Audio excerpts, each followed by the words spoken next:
Assalamualaikum warahmatullahi wabarakatuh. Sahabat cinta dimanapun Anda berada.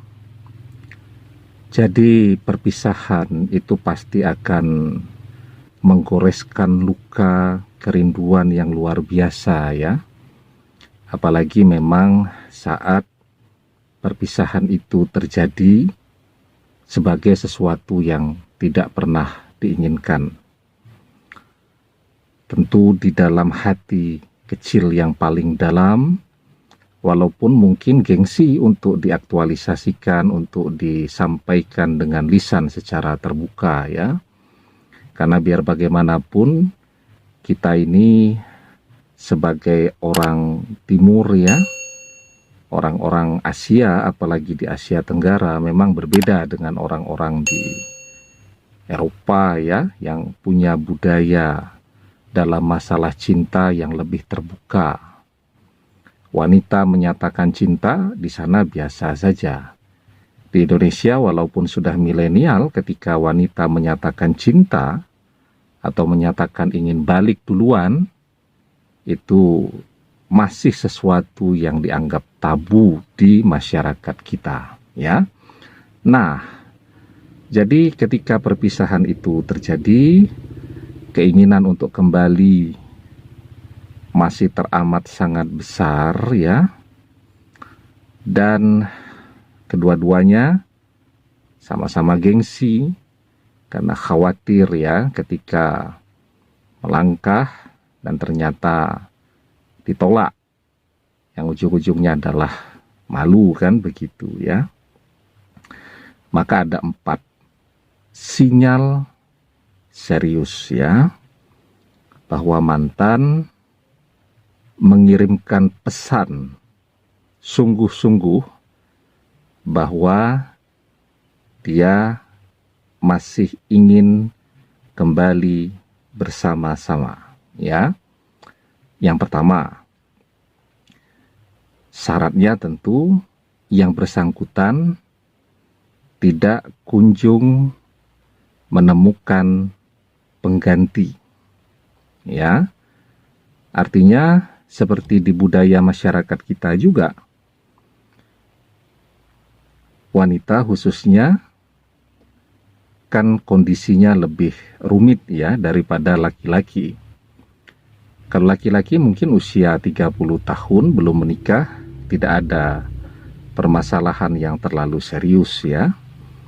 Tetapi seorang wanita misal 25-26 tahun belum menikah, itu orang tuanya sudah rame, tetangganya sudah rame, terahnya sudah rame, dan seterusnya tadi ya. Nah, ketika terjadi perpisahan, rentang waktu sudah berjalan cukup lama, dihitung-hitung ya, usianya juga sudah sangat memadai untuk menerima lamaran, atau kalau laki-laki untuk melamar, tetapi kok tidak kunjung juga menunjukkan bahwa dia telah menemukan seseorang yang baru.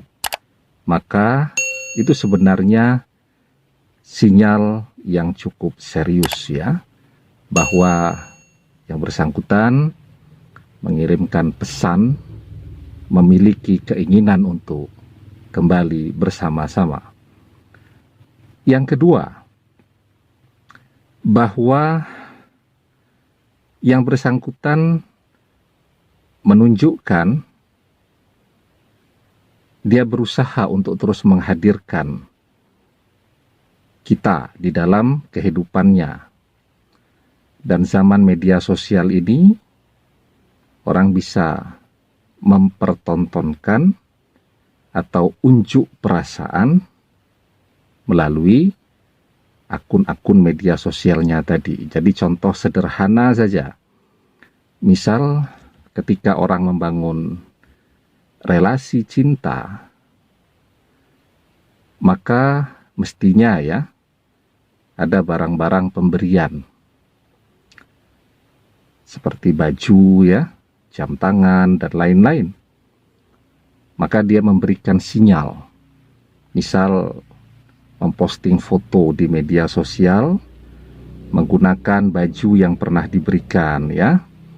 Kemudian dikasih penjelasan atau caption bahwa ini adalah baju kesukaannya.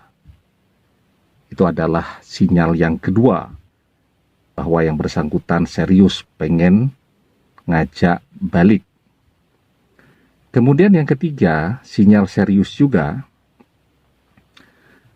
saat yang bersangkutan berusaha memberikan perhatian yang lebih tegas ya. Tetapi tadi memang dia masih terhalang dan tersekat ya oleh budaya-budaya di mana ketika misal seorang wanita mengutarakan harapannya duluan, itu akan dianggap tidak layak ya. Nah, maka itulah yang kemudian menghambat dia untuk menyampaikan terlebih dahulu keinginan untuk kembali bersama tadi. Karena ada hak kekhawatiran, ditolak dan seterusnya. Saya sering dapat pertanyaan, apakah boleh itu wanita nguber-nguber duluan? Ya, menyatakan cinta dan seterusnya. Karena kebetulan kita ini tinggal di tengah-tengah budaya masyarakat yang tidak memungkinkan untuk itu, ya sulit, ya. Kecuali memang berhadapan dengan laki-laki yang memang berpikiran sangat maju. Orang yang bisa menghargai perasaan orang lain, itu tidak ada masalah. Tapi kalau berhadapan dengan orang yang kelihatannya berpikiran maju, tetapi cara berpikirnya masih sangat kolot ya, nanti ada yang ngoyak duluan, ngejar-ngejar, menyatakan perasaan cintanya, dia tolak, kemudian dia ceritakan kemana-mana, kan malah repot. Ya, nah maka sinyal serius yang ketiga ya, biasanya kalau relasi itu terjadi pada lokasi yang sama ya, misal mantan ketika masih kuliah, tentu harapan kebersamaan sebenarnya tetap ada walaupun tidak ada komunikasi. Jadi contoh sederhana ya, kalau sesama alumni SMA, alumni kuliah, bahkan alumni SD, saya terhubung semua tuh dengan teman-teman ya, melalui grup-grup WhatsApp itu.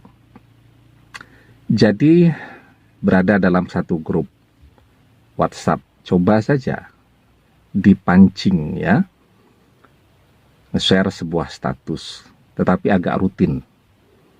Maka dilihat dari teman-teman itu siapa orang yang pertama kali melihat postingan-postingan yang di-share tadi. Kalau dia memberikan sinyal untuk serius, maka dia adalah orang yang selalu menempatkan dirinya pertama, selalu paling pengen tahu, selalu terdepan keponya untuk mencari tahu berita tentang kita ya. Menggunakan media sosial yang lebih terbuka juga bisa. Sekarang IG dan Facebook itu kan punya stories ya. Dan di stories itu bisa dikontrol, bisa diamati siapa saja yang rajin melihat status-status yang kita posting. Apakah nama si mantan itu, akun si mantan itu selalu hadir. Karena itu ketika berpisah, jangan saling memblokir. Kalau dia memblokir duluan, biarkan saja. Itu fase denial, fase kekagetan. Masih emosi, masih marah, biarkan saja emosinya menep dulu. Nanti akunnya dibuka sendiri kok. Ya, jadi dia akan menjadi orang yang selalu ngintip dan pengen tahu perkembangan apa yang terjadi pada kehidupan kita. Itu yang ketiga. Nah, yang keempat, sinyal serius, dia akan melakukan curcol untuk menyampaikan perasaannya, curhat colongan, ya. Bisa jadi dia menulis status ya di akun-akun media sosialnya untuk menggambarkan kesedihan, perasaan, kesedihan hatinya karena faktor perpisahan tadi. Statusnya sedih-sedih terus ya. Atau paling tidak kalau dia tidak jago buat puisi, dia akan ambil tuh puisinya Khalil Gibran, The Broken Wings ya, sayap-sayap patah. Dia posting. Itu adalah sinyal bahwa dia menunjukkan penyesalannya yang sungguh-sungguh terhadap perpisahan tadi. Nah, kalau 4 tanda ini ada, sekarang tinggal kembali kepada pribadi masing-masing. Momentum itu mau dimanfaatkan untuk kembali atau tidak.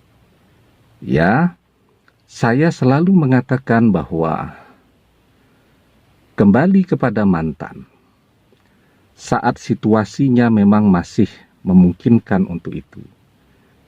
Ya, maka itu adalah opsi yang terbaik karena sudah mengenal karakternya, memahami kepribadiannya.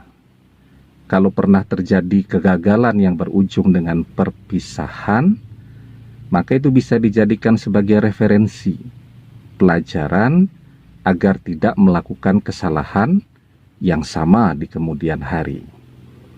Jadi kembali dengan mantan, menikah dengan dia, itu sebenarnya jauh lebih selamat daripada memulai sesuatu yang sama sekali baru dengan seseorang yang baru kita kenali.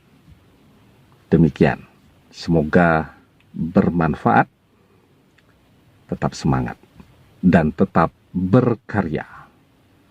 Terima kasih. Assalamualaikum warahmatullahi wabarakatuh.